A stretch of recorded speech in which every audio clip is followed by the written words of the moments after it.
उर्दू दानी चैनल में खुश आमदीद। अगर आपने अभी तक हमारे चैनल को सब्सक्राइब नहीं किया तो अब कर लीजिए ताकि हमारी हर नई वीडियो आप तक पहुंच सके। डियर स्टूडेंट्स, हमारा आज का टॉपिक है मुरक्कब इज़ाफ़ी। आइए अब मुरक्कब इज़ाफ़ी की तारीफ़ देखते हैं।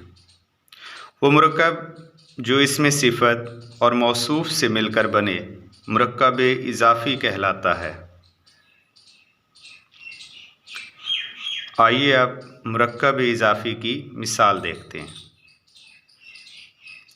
अच्छा लड़का। अच्छा लड़का मुरक्कब इज़ाफ़ी है। इसमें अच्छा सिफ़त है और लड़का मौसूफ़ है।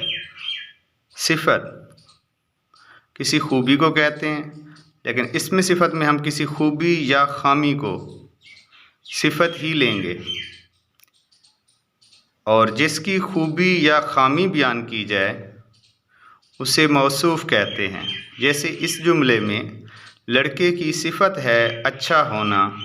अब लड़के की अच्छाई को बयान किया जा रहा है तो लड़का मौसूफ़ है और उसकी जो सिफ़त है अच्छा होना सिफ़त कहलाएगी। Thank you so much.